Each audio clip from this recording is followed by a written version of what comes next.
Well, in the area of labor law, of course, we all know the Democratic Party is pretty well entirely bought and paid for by the labor unions. We don't have the advantage of a dozen or so, as Larry does, Democrats that are good on the issue. What that means is that labor is moving forward with their entire agenda.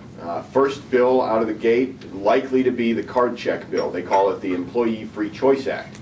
And of course its purpose is to take away the secret ballot free choice and instead give the unions the free choice to intimidate every worker one-on-one into signing the union card, and instead of the cards triggering the secret ballot election, instead the cards just say instant union. Now let's start negotiating. Oh, and by the way, if you don't come to a first contract within the first 4 months, we'll bring in a government arbiter appointed by the Obama administration to decide what that first contract is going to be.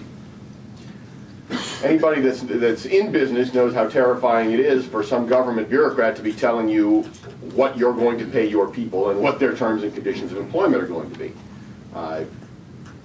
Very, very bad news. Now, the whole game on this is going to be the filibuster. Obviously, they can pass anything they want through the House of Representatives. They had the ability to do it last year. When this bill came up for a vote in the 110th Congress, they only had 51 votes for it on the cloture vote. They picked up a whole bunch of seats this year, and Arlen Specter can consistently be counted on to vote wrong. That means that we need to have 41 votes.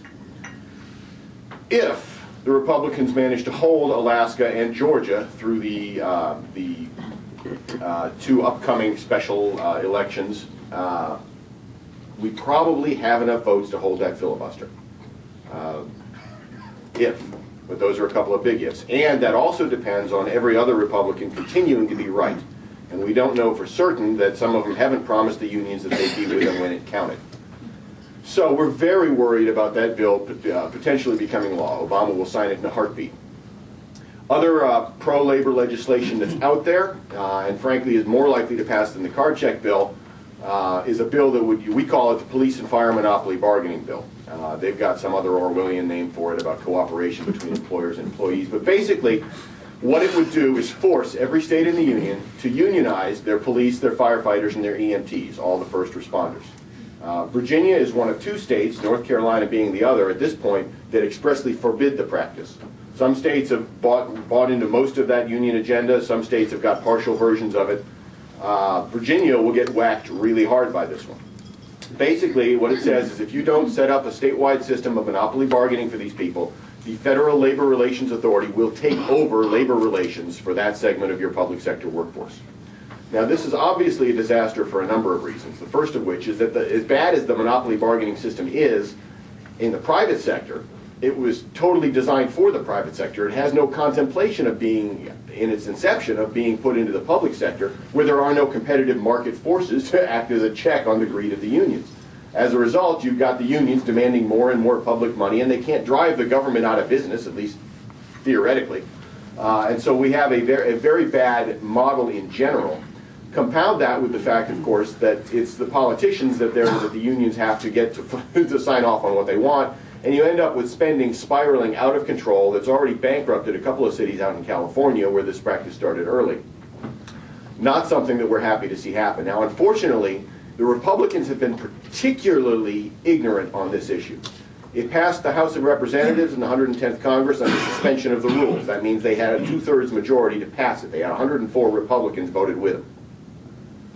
Now, the theory there, I think, was that, oh, well, the firefighters asked for it, so we have to give it to them, because we love firefighters.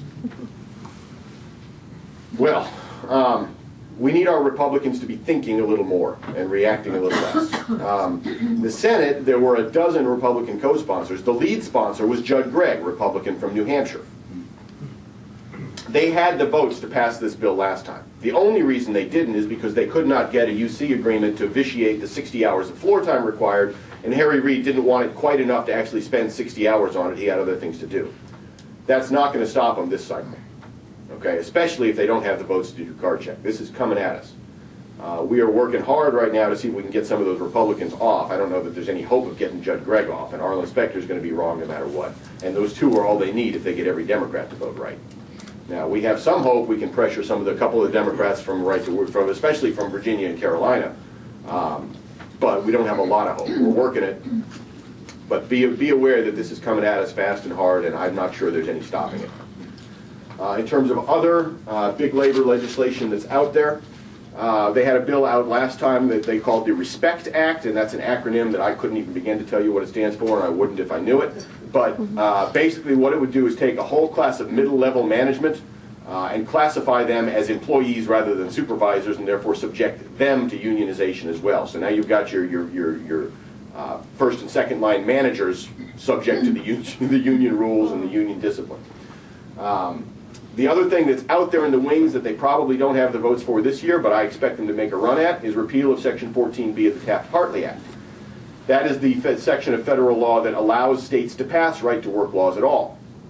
That means that if they repeal it, Virginia and the other 21 right-to-work states are no longer right-to-work states. And everybody everywhere can be forced to join a union or pay dues to that union in order to keep a job. The news is grim. And like I say, I don't think they have the votes for 14B repeal. I think we get a handful of Democrats on that one. But they're coming at us on card check hard. There is very real danger that some in the business community are going to be tempted to compromise on that one. We've already started hearing rumblings on that. Everybody needs to be on the lookout. And to the degree that anybody can pressure Warner and Webb, probably worth doing, particularly on the police fire issue. And that's all I've got. Thanks.